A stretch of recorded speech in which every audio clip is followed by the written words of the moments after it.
Hi, y'all. Welcome back to Kingdom Housewives. I'm your host, Heidi. And in this two-part episode, we're talking about hope after heartbreak and how God restores marriage in ways we never expect. I'm so excited to have my first guest, Bridgette, here to share her story.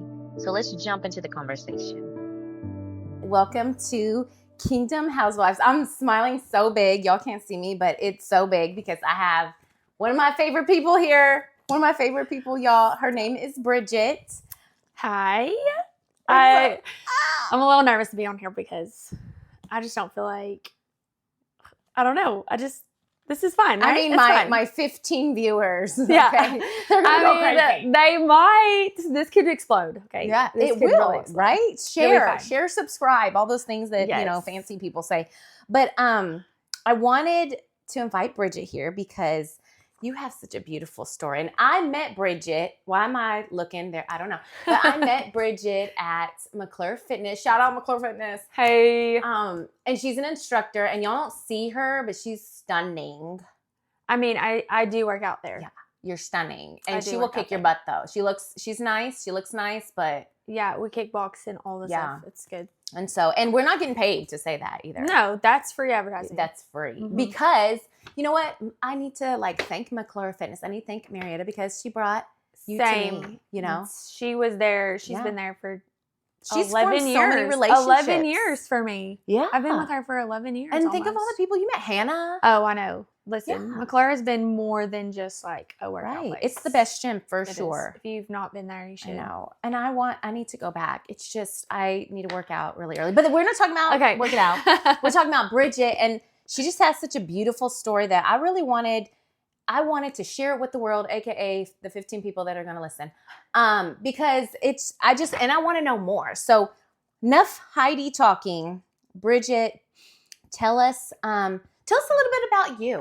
Okay, so I'm 38. I have 4 kids and an amazing husband. I stay at home, and I just recently started homeschooling our 3 oldest daughters, and my 6-year-old, now 7-year-old, he goes to school. He goes to actual public school, and he's thriving and doing good. But this was just a very transitional season in our life, and I feel like this is just another stepping stone that God has had for our family, considering the things that I've come from and like our girls have come from. And so I think it's just been great. And I feel very blessed to have the things that I have. And in some people's eyes, it may seem very small, very insignificant, but the things that I've seen God do in our family and then in my children and in my husband, it's just been transformational. And it's not something that has a price. And it's something Right. that a kingdom that we're building in heaven, and it's not here. And so I think that's really important, just to make sure that we as a family and as a couple keep God's focus on our children and our family and on God, because without God and without Him being the center of our family, we have nothing. Mhm. Like, our family would be nothing.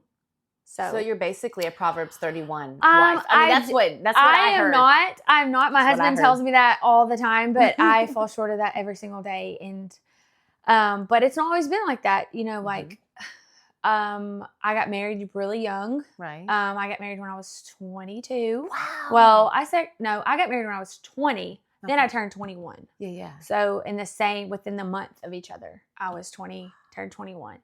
I thought I had the, high school sweetheart situation, and felt like, this is just where I'm comfortable. I got comfortable.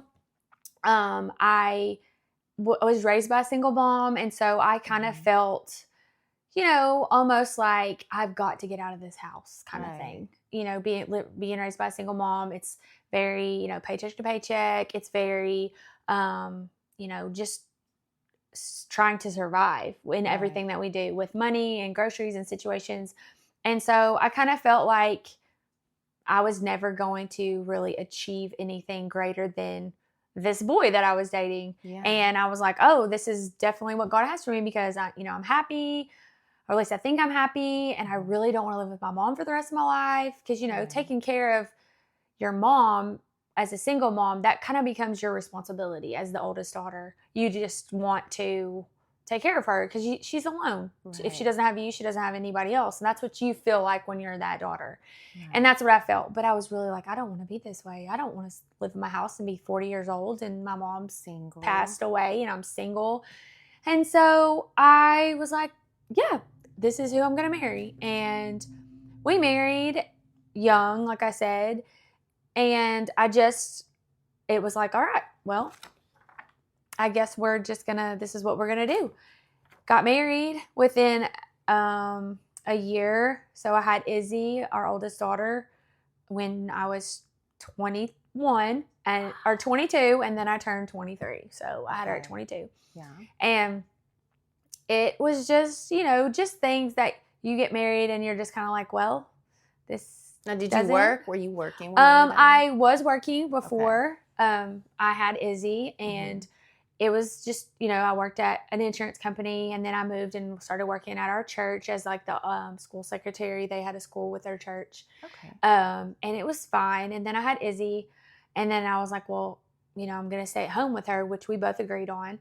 But then there were just things in the family where you just feel like, in your relationship, you feel like, well, this has to be what everyone's marriage is like, right? Right. Just feeling very, second, feeling very like, well, you're going to stay here with the kid, and I'm going to, I'm not just going to go to work, but I'm also going to go do things, and I'm also going to enjoy my life because, like, you stay at home all day. Obviously, you're having the best time because I'm at work all day kind of situation. And not having your father in your house, like, Yes. It's like you don't know what it looks like anyway. Like, this is normal. Right, and you're just kind of figuring it out because you've been raised by a single mom, and I did have a dad, and he was very abusive, so it was kind of like, okay, I know what I don't want, and of course, my husband at the time, like, never did anything, like, abusive. Right. There were, like, things said that you could, right. But not physically or anything like that. And so, you just kind of like, okay, well, I guess this is what it is because I don't have anything to mirror it from. No That's model.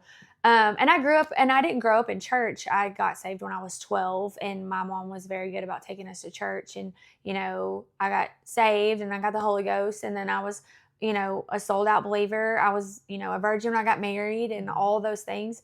So it was like, I was, just doing everything by the book. And so I felt like, oh, well, I did everything right, so this is obviously the perfect marriage, right? Because I did right. So then a couple of years later, about 25 months later, we had our second daughter, and things just kept feeling like, okay, we're just filling the gap between us with kids, and it just kind of kept gapping up. And then we had our third daughter, and that was just, he really wanted a boy, and I didn't. And you didn't do that. I had no control over that. So we never found out we didn't pick a girl name. We didn't do any of that. We just only picked a boy name because he was very like, this is going to be a boy. And it surely was not a boy. And then it was so upsetting that he just didn't want to talk about the baby and didn't really want to talk to me about the baby. So I ended up naming her myself. And it took him a while to come around with like, oh, well, I guess we're having a daughter. And I'm like, surprise. Yeah. Like, glad you come around to figuring that out. And then, his job's changed, and I'm still staying at home. And I'm still trying to, like, this is my life. Like, and I struggled with it spiritually, just feeling like, okay, if I just clean the house better, then he'll want to, like, talk to me or see me or do things with me. If I just, folded all his laundry, kept the house up, made the kids look like they were, $1 million when they walked out. And every time he wanted us to come see him at work or do a family outing, like, we got to look like $1 million. Like, we got to look good. Right. I just felt like if those are the things that I could do, then maybe it would, kind of bring us back together. And it just seemed like we were just filling our lives with busyness. Mine was with the kids. He loved to do like triathlons, and he would do new hobbies like rock climbing and triathlons, and all this time he has. Yes, and it's just, and that's what I'm saying is that we just fill it with busyness. I mean, well, you got the kids, right? So I can do these things, because now I have a permanent babysitter almost, like. Yeah. And so our youngest daughter had a birthday. She just turned 1, and I could just tell things were just a little worse than they were, and they were just not feeling like I was committed to the Lord, and that's, well, Lord, this may not be exactly my, happy lily ever after, which everyone feels like when they get married, that's what it's supposed to be. Mm-hmm. And I was just thinking, this is life. Mm-hmm. Everyone's busy. You were seeing it on social media. My kids have practice. My kids have this. We're going here. We're going there. And I was like, well, I mean, right? That's what we're supposed to do. Mm-hmm. Our youngest was in kindergarten at the time. Our oldest was in kindergarten. And so I had the other 2 at home with me. And so our youngest had turned 1, and it just felt very, one-sided. He was just not participating in activities. He was golfing a lot. He was doing the things that he enjoyed, but, long periods of time. And I remember asking him, like, where do you see us going in like 10 years? Mm-hmm. And it was just immediately, it's like he had been waiting for that question. And it just turned into, well, I'm done right now. Yeah. And he was doing the dishes at the time. And so I'm kind of like, I make jokes in inappropriate times. Uh-huh. And I was like, you mean you're done doing the dishes? Right. Because obviously, and we had just built a house. We had only been in the house for 2 years. And so it was like all of the right things were happening, meaning like, you're building a house and you're starting a family and you're obviously pushing through, and it's 7 years at this point, and we've been together for 12 years total. Mm-hmm. And so he was like, yeah, I'm done. Like, I don't want to do this anymore. And I was like, I was very upset and very emotional, and I probably should not have reacted out of anger, but I had just been trying so hard, and I've been trying not hard spiritually as much as I was emotionally, like in the physical realm, trying to clean the house and trying to make the kids look good and trying to do all those things. Mm-hmm. And I just was tired. I was like angry and I was tired. So I took my kids and I was like, I'm going to go to my mom's house and we're going to work this out later, because I was just so upset and so frustrated. And so I did. I went to my mom's house and came back the next day, and he was gone. He had gone to his sister-in-law's house. And I just tried to I'm like, okay, God, what is happening? I literally feel like my, the floor beneath me had started to crumble. And I'm like, and it almost, I want to say it surprised me, but it didn't. It didn't surprise my spirit. It surprised my flesh. And so I was very my spirit was calm, but my flesh was angry and upset. And so we had discussed some things back and forth, and he just said, yeah, I'm not coming back and all the things. And meanwhile, I have 3 babies who were asking where's daddy? And, and I'm just trying to be the bravest mom that I can be, because it just, what do you say? Right. And not knowing, I didn't want to upset them and I didn't want to make things worse. And so he did end up coming back home, and it was right around my oldest daughter's 6th birthday. It was the weekend of her 6th birthday. We went to see family out of town, and it was just a very quiet, uninterrupted drive. It was like we were talking through the kids. We weren't talking to each other. And I had mentioned to his grandparents, I was like, I don't know if you know what's going on, but this is the situation. He does not want to come back. Mm-hmm. And his dad took him for 2 hours and really tried to talk him out of leaving. Right. And he came back and in front of his whole family was like, I do not want to be married to you anymore. And I was like, I'm 3 hours away from my home. And I've got my kids with me. Yeah, and I'm so comfortable. I'm just like, I don't even understand what's happening. His family was very sweet. I mean, his dad gave me a big hug, and I got my kids. And I mean, I couldn't drive back at this time. It was Memorial Day weekend, and it was 6 o'clock. And by the time I got home, it would be late. And my kids are little, so I stayed at his dad's house. And then the next day, like, we drove home together. Like, we drove home, like, as a family together. And the whole time I'm just... And you're being brave. I'm you got the little trying. girls. Yes, and I can't, and I'm trying not to let my 6-year-old, who is very intuitive, like, and very mature, well beyond her years. And she knew, like, something, I'm crying in the middle of the night and they're sleeping next to me and she's trying to figure it out. And I'm just trying with all my physical strength, again, just to try to, like, put my pieces back together. Like, okay, it broke, but it's not gone. It's not shattered. I'll just put my pieces back. And then one thing led to another, and I was filed with divorce papers at my door with my kids there. I had incredible friends at the time. My friend, 2 amazing women of God who I called on, and their family, their kids came, their husbands came and helped me change the locks. And so he moved out. Well, I was a little... I'm not going to be... there's a point where you just cannot push anymore. You cannot just throw your weight around anymore. And I had gotten tired of just him calling the shots and just being like, well, I'm going to do this. And so I called my friends and we changed the locks on the house. And I said, you can come get your stuff. Yeah. And he was so mad that I did that. And really... But it's like, you're not going to live with him when you... Right. You like, me. you just gave me divorce papers. So. Right.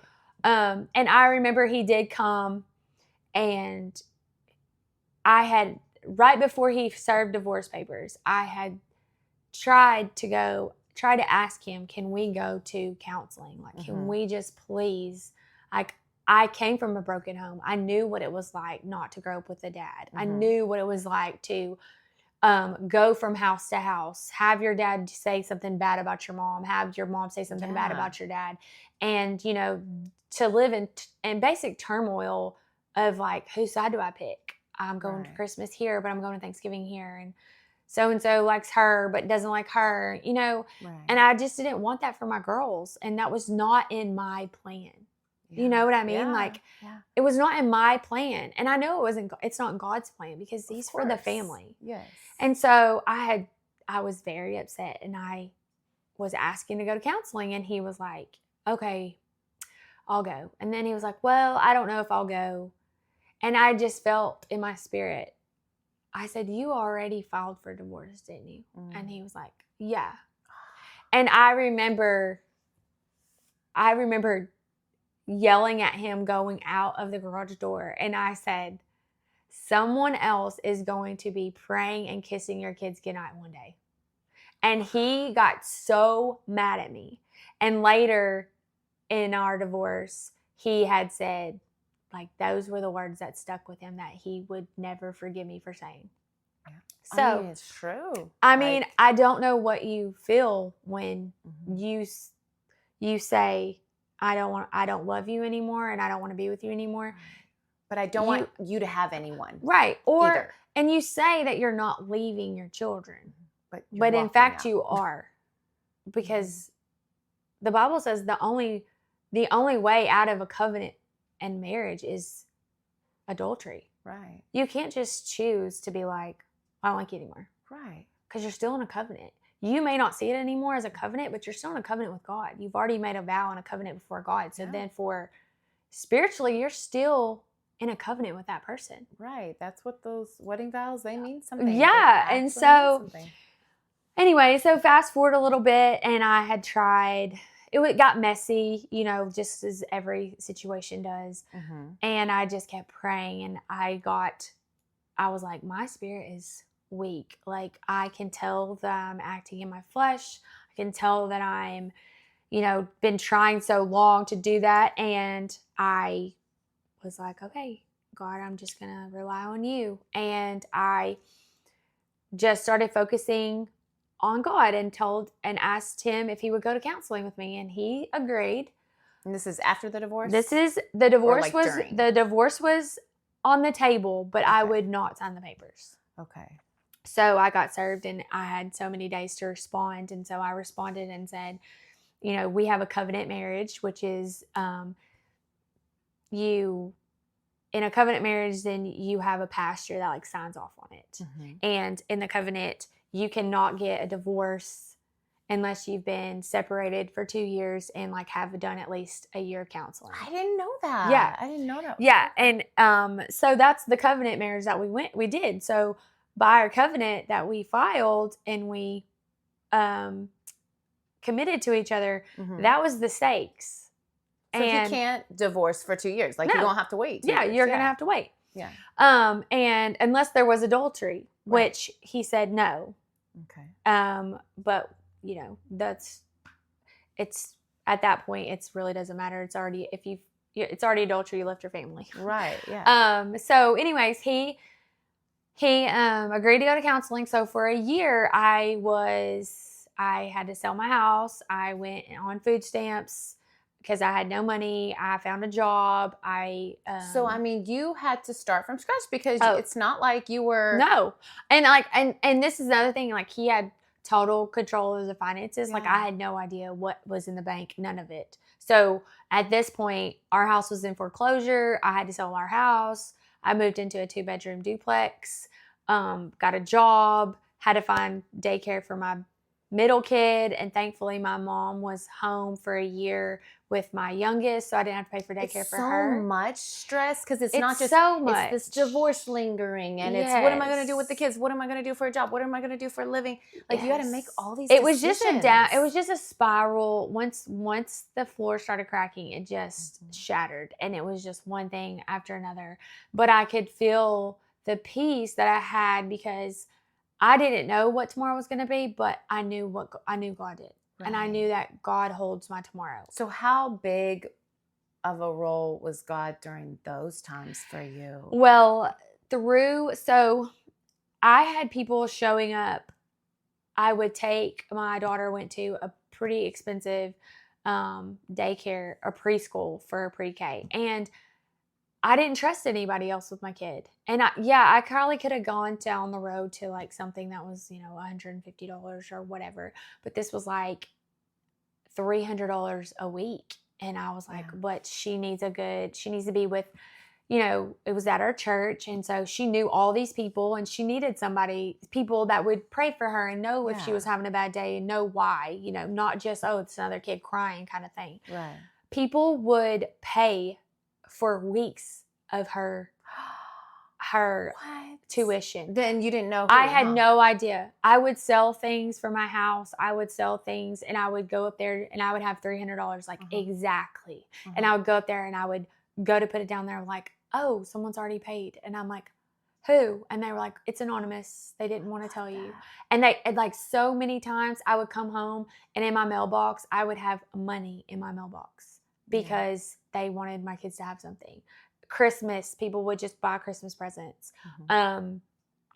Like clothes, they would just give me clothes and money and food and gift cards. And it was just like every single day where I felt like there was not going to be enough, like there was little miracles. And I was able to save. Had a savings account. I was able to save money and I was able to put money to pay my bills every month and still have food to be able to provide on the table. And if my kids needed something, I was able to do it. And I feel like, that story in the Bible with the lady in the lamp, how the oil like never ran out. Right. That was like my bank account.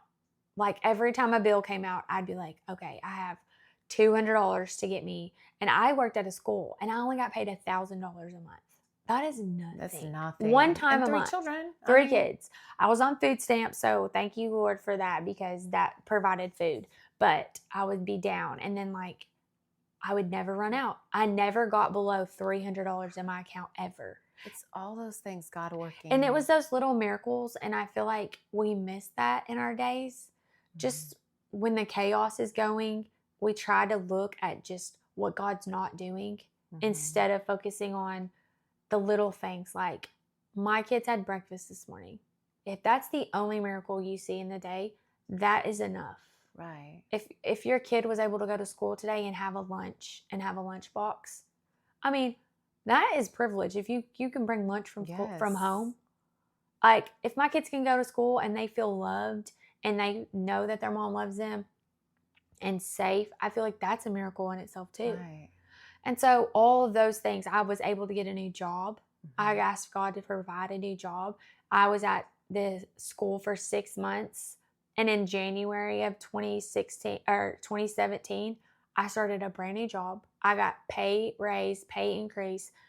I got benefits and insurance and just astronomical things that I was able to take my kids to school and pick them up. I was able to, provide a good Christmas, which the year before I was like relying on other people. Right. And God delivered, and God gave them Christmas, and I'm forever thankful for that. But it's when you realize like you're not doing this. It's all God doing this. Yes. And when you are fully reliant on Him just to wake up in the morning, I feel like we take that for granted too. Yeah. When we wake up, it's like God woke you up. Right. You didn't wake up on your own. There's a reason and a purpose you are awake today. Right. And it may be, as a stay-at-home mom, it may literally be to tell your kids that you love them today. Yeah. And that's all they need to hear. Or make your kid lunch. Or walk in there when she's having the worst day ever and you think it's so dumb. Yeah. But you're able to be there for them. So that's a great perspective. Yeah. The little miracles count. When did y'all finalize divorce? So I had in January of 2017, I'm sorry. This was in 2016. It was just a year of terrible, I felt like it was a rebuild. It was definitely a perspective shift in 2016. That's when my divorce started. And then in 2017, I remember telling the Lord, I am okay. I had gotten to a place where I was like, Lord, if you want this to be me and my kids forever, I'm fine with that. Because my worst fear was that I was going to end up like my mom, single, living paycheck to paycheck. Yeah. And just trying to make ends meet and not being available to them. And so I was really trying to in 2017, I would just started praying and I was like, Lord, this year I just want it to be what you want it to be, what you've called me to be. And I really started feeling at peace with where I was with my kids. And I stopped resenting the fact that I was going to be a single mom forever and that I didn't want to be that.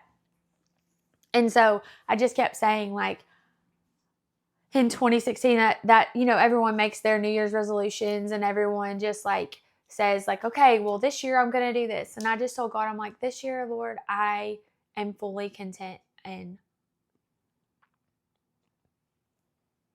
being a single mom. Yeah, I just... It's okay, girl. Let it out. I had just really just committed to just being me and my kids. Yeah. And I hate that because I do too. God didn't want that for you. He literally made Eve from Adam's rib. He after all the animals he made, he saw Adam needs a helpmeet.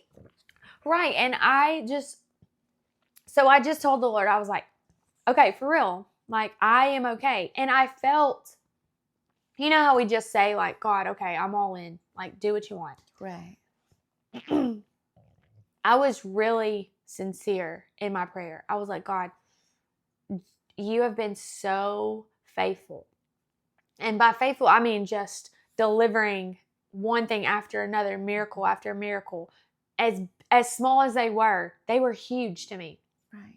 And I said, God, I'm okay with just being me and my girls. I really am. Because I've never felt more close to you and I've never felt more close to my girls. Right. And I said, God, I'm okay. This is it. This is what I want to do. I just want to be with me and my girls. And after that, I just felt a release. Yeah. Because I was still going to counseling and I was still trying to put back my marriage and it wasn't working. And I kept trying to force it. And I kept trying to force it. And I remember the prayer, it was, Lord, I kept saying, Lord, I just want my family back. I just want my family back. And then my prayer changed to, Lord, I want my family to be whatever you want it to be. Right. Not what I wanted it to be, because what I wanted was what I had. Right. And I wanted that same situation. The five of us, you know, the husband and the wife and the 3 kids, that's all I wanted. But when my prayers shifted from, Lord, I want my family. I want my family. I said, Lord, I want whatever you want for me. Right. I want my family to look like what you want it to. Mm-hmm. And if if it's me and these 3 girls, and that's the family you want me to have, that's all I want. I don't want anything different. So my prayers changed to whatever you want, Lord, not me. And after that, there was such a release in my spirit. And I kept pushing for this marriage because I didn't feel a release.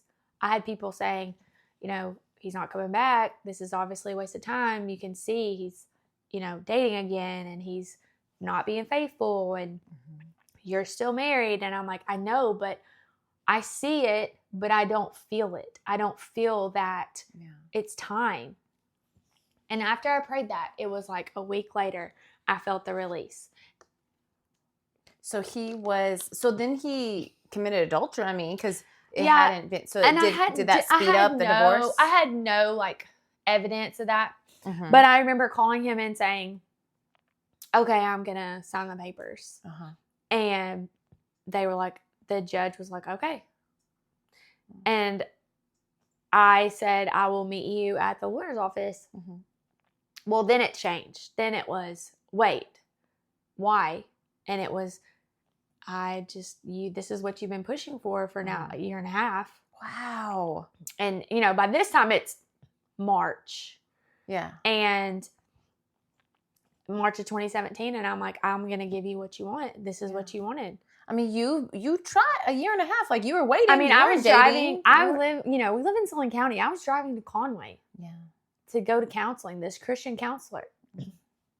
And it was just not working. And I said, I just want, and it just escalated, like, why? And, you know, you always want what you can't have. So it turned to, you know, then once I wanted those things, then things got turned around on me. Like, like, why do you want this now? Yeah. Hold on. Yeah. You walked out a year and a half ago. Yeah. Then the family was like, oh, you should wait and you should hold on and you should, but I had no more feelings. I had no more, I don't want to say compassion. I just had no more left to give. Yeah. I had no more desire.